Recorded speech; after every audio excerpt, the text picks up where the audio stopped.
Agora há pouco nós ouvimos também o secretário-geral da OTAN dizendo que esta é uma operação deliberada e de sangue frio e uma invasão que foi planejada há muito tempo.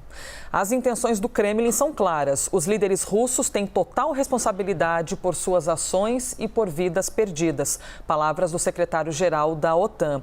É uma violação da lei internacional, é um ato de agressão. Nós pedimos e exigimos que a Rússia retire suas forças da Ucrânia e opte pela democracia. A tarefa da OTAN é defender todos os seus aliados e o ataque em um será visto como um ataque em todos. Palavras, então, do secretário-geral da OTAN. O Cine acabou de atualizar as informações a respeito de mortes e nós, de fato, recebemos a informação de que um avião militar foi abatido.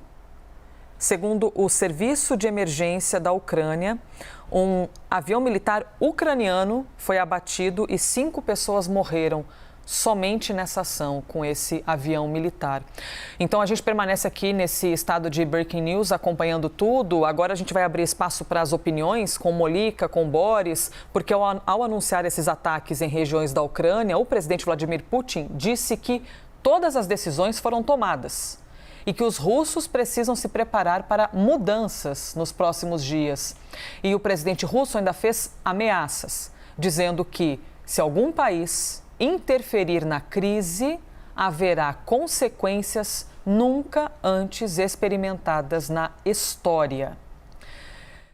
Fernando Molica, é o dia que a gente compartilha as informações e a gente gostaria de não acreditar nem naquilo que a gente está dizendo, né? Porque são seres humanos envolvidos aí num conflito militar e o que o poder não faz com esses seres humanos. Como é que você avalia a postura de Putin e essas palavras do presidente russo? Primeiro, Elisa, dá um arrepio quando a gente viu há pouco aqui na CNN aquela imagem de mobilizações de tropas, o mapa da Europa e riscos, né, marcas de mobilização de tropas. É inevitável pensar na Segunda Guerra Mundial. Não dá para não pensar no que foi a Segunda Guerra Mundial. Não dá para não pensar o que é ter a Europa, 2 países europeus em guerra. Então isso é muito grave. E a postura do Putin é a postura tradicional de países imperialistas. É a postura tradicional da Rússia imperial, depois a União Soviética, quando ela invade, por exemplo, o Afeganistão em 1979. É uma política também tradicional dos Estados Unidos, que já fizeram isso diversas vezes, de maneira direta ou indireta, né, ocupando outros países, demonstrando não aceitar uma quebra do domínio americano em outros países. Mas agora o problema é a Rússia. Essa é a questão. Estamos falando da Rússia, da Ucrânia. A Ucrânia, que fazia parte da União Soviética, só teve a sua independência reconhecida em 1991. De lá para cá, passou por diversos momentos, diversos momentos na relação com a Rússia. Já houve governos pró-Rússia, governos que motivaram protestos muito fortes na Ucrânia, nesse curtíssimo espaço de tempo. E agora tem isso, tem um país agressor, um país que continua a manter a sua postura imperialista, que considera provocação o fato da Ucrânia se aproximar da OTAN, dessa aliança bélica de países ocidentais. Como assim provocação? É a mesma lógica americana quando diz que Cuba não poderia ser socialista.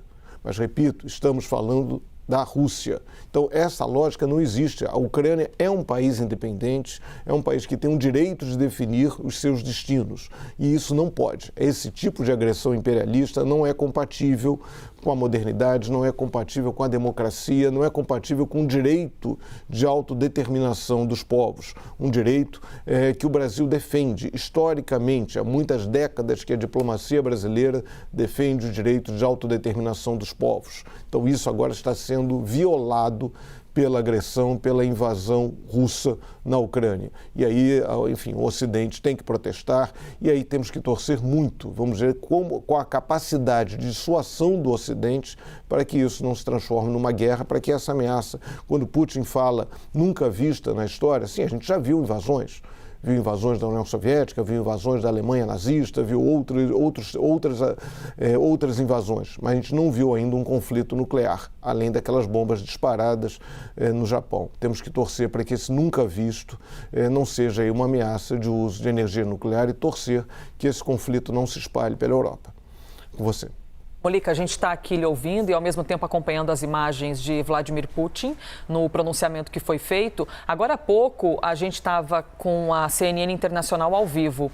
Aqui, a todo instante, nós estamos com essa transmissão simultânea e o repórter da CNN Internacional disse: estamos vendo mísseis saindo daqui. Ele na Rússia, em solo russo. Estamos vendo mísseis saindo daqui, vão em direção à Ucrânia e aviões militares também estão passando aqui em cima das nossas cabeças, indo em direção à Ucrânia.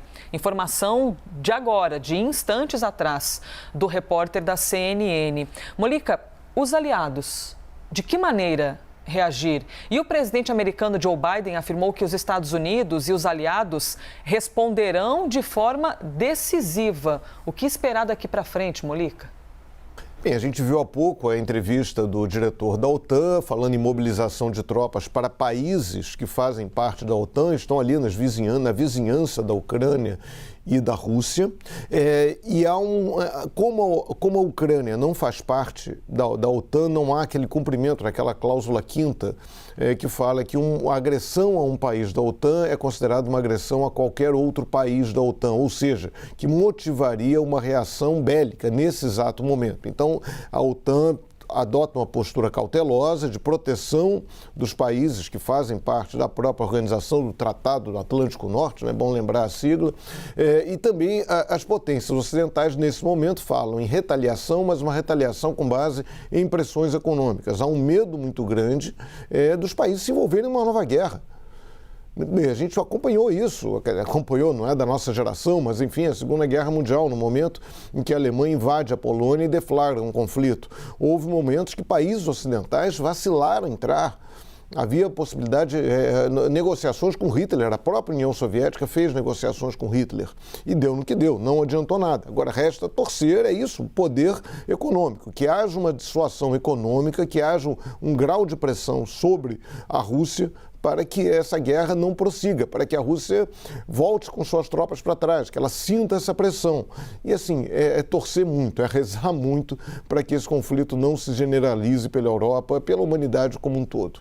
Mas é uma situação muito grave e o Putin, enfim, ele ameaçou, ele está fazendo aquilo, ele deu todas as indicações de que faria isso. Ao longo até de sua carreira como político, ao longo da sua origem, vindo lá do serviço secreto russo, enfim, ele deu dicas de que ele ia fazer isso. Agora cabe ao Ocidente reagir, impedir que isso aconteça, que isso se dissemine. E vamos ver como é que a China vai reagir nessa história toda. É com você. Ao vivo de Kiev, ali para você aparecendo na tela, nós estamos aqui com a nossa programação e acompanhando tudo que ocorre. Molica, obrigada, viu? Até breve.